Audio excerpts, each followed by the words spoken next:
उनी हुन् 18 वर्षीय युवा झाँक्री रमेश रसाइली। पछि पछि भूत प्रेत अघि अघि लागे म मसन पिसाच किचकन्डी दायाँ बायाँ गोजी। नमस्कार दर्शक वृन्द, तपाईहरू सम्पूर्णलाई हार्दिक स्वागत छ। यति बेला म सल्यानको बाक्सो नगरपालिका 2 मा रहेका 18 वर्षीय युवा झाँक्री रमेश रसाइलीसँग छौँ। आज हामी उहाँका जीवन यात्रा, अनुभव, परम्पराप्रतिको दृष्टिकोण र उहाँले गर्ने अभ्यास बारे विशेष कुराकानी गर्नेछौँ।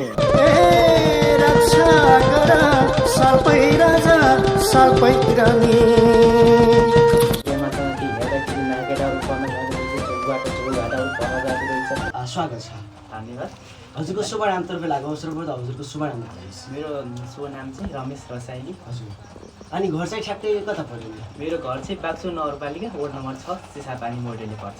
अनि यति सानो उमेरमा कति वर्षको हुनुभयो हजुर? खासमा म चाहिँ 18 वर्षको भयो अहिले चाहिँ। 18 वर्षको हुनुभयो। हजुर। यति सानो उमेरमा आफ्नो जीवन निर्वाह गरिराख्नु भएको छ होइन, कतिको सन्तुष्ट हुनुहुन्छ? यसमाथि सन्तुष्टि नै छु है। बाहिर अरूको देशमा गएर भौतारिनुभन्दा आफ्नै देशमाथि भक्तजनहरूलाई, मेरो प्यारो भक्तजनहरूलाई सेवा दिन पाउँदा म एकदम सन्तुष्टि छु। हजुर, एकदमै पनि। अनि अब अर्को कुरातर्फ लाग्नु गरे, अनि कति वर्ष भयो हजुरले यस्तो काम गर्न लाग्नु? मैले गर्न लागेको चाहिँ 12 वर्षदेखि हो। अहिले चाहिँ 5 वर्ष भइसक्यो मैले गर्न लागेको। हजुर, एकदमै पनि 4-5 वर्ष भइसक्यो। हजुर, एकदमै पनि। अनि तपाईँलाई धेरैजना दर्शकहरूले खोज्नुहुन्छ योभन्दा अगाडिको बसाइमा पनि। हजुर, एकदमै पनि सामाजिक सञ्जालमा निकै भाइरल हुनु भएको छ होइन हजुर? अनि उहाँ दर्शकहरूले हजुरलाई खोज्नुहुन्छ, यदि खोज्नुहुन्छ भने के को माध्यमबाट हजुर नजिक हुनुहुन्छ? उहाँहरूले चाहिँ मैले टिकटकमाथि नम्बरहरू छोडिदिएको छु। उहाँले मेरो प्यारो भक्तजनहरूले चाहिँ टिकटकदेखि नम्बर छोडेको कारणले वही नम्बरदेखि कल गर्नुभएको हुन्छ, वाट्सएपदेखि टिकटकमाथि कल गर्नुहुन्छ। यहाँ विशेष गरी मङ्गलबार र शनिबार भक्तजनहरूको घुइँचो लाग्ने गर्दछ।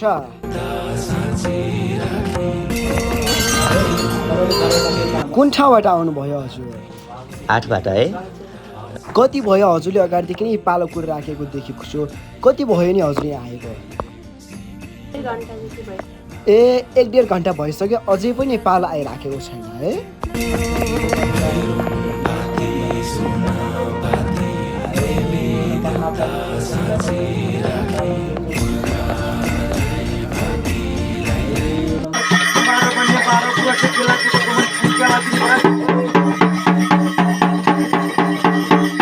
यदि तपाईँलाई यस्ता स्थानीय सांस्कृतिक र परम्परागतसँग सम्बन्धित भिडियोहरू मनपर्छ भने लाइक, कमेन्ट, सेयर गर्न नभुल्नुहोला।